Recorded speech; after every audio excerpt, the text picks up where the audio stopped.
Sabe aquela sensação, na jornada da fé, de que só saber o que é certo não basta para a gente sair do lugar?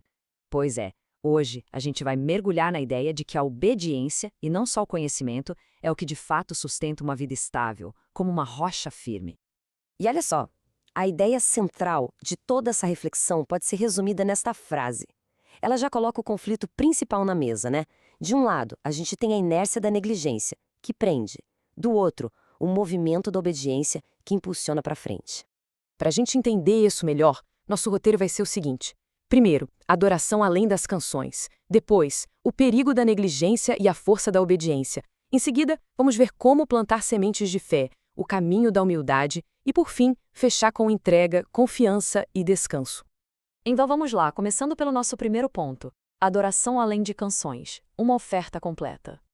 O ponto de partida é entender que a adoração de verdade vai muito, mas muito além de música. É um compromisso da vida inteira que envolve obediência, fidelidade e uma entrega total do corpo, da alma e do espírito. Isso já nos leva direto para o principal obstáculo. Seção 2. O perigo da negligência. Ou, como diz a metáfora, a casa na areia. Mas o que é negligência nesse contexto? É bem simples, na verdade. É saber o que é o certo a se fazer e, mesmo assim, escolher ignorar. A fonte dá um exemplo muito prático: a infidelidade nos dízimos e ofertas.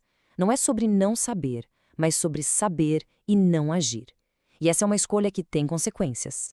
E aqui está o ponto crucial: só conhecer a palavra não adianta.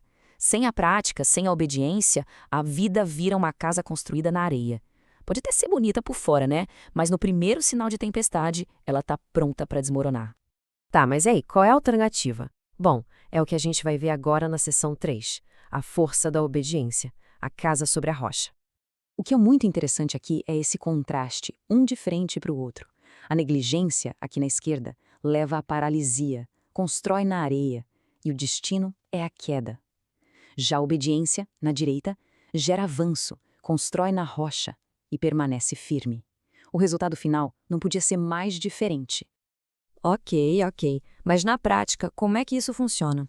Vamos para a seção 4, plantando sementes de fé, da ação à gratidão. A fé exige ação. Pensa só no exemplo de Moisés.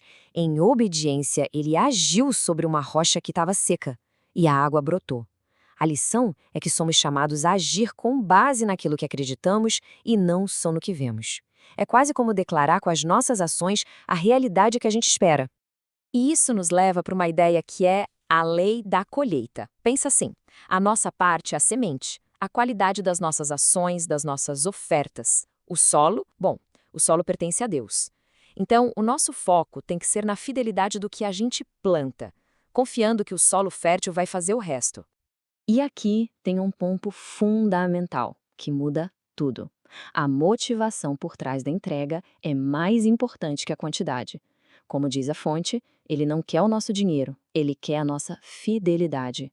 Ou seja, o que está em jogo é a confiança, não o valor em si. A gratidão é outro pilar importantíssimo da obediência. Para ilustrar isso, a fonte lembra daquela história em que Jesus curou 10 leprosos, restaurando a vida deles completamente. Mas de todos eles, apenas um voltou para agradecer. Isso mostra uma verdade bem forte, né?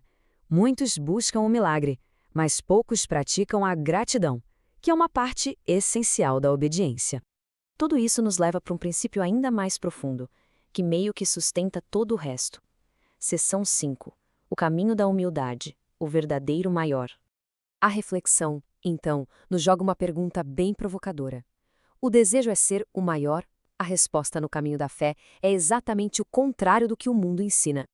O caminho para a verdadeira grandeza, segundo Jesus, é se tornar como o menor. Ele mesmo diz: "Aprendei de mim, que sou manso e humilde de coração, e assim se encontrará descanso para a alma." A força de verdade, portanto, não vem de se exaltar, mas da humildade. E este slide deixa essa diferença de mentalidade bem clara. De um lado, a autossuficiência do eu, que depende da força pessoal e, no fim, leva à luta. Do outro lado, a confiança na fé, que reconhece o controle de Deus, se apoia na fidelidade e nos leva ao melhor que Ele tem para nós.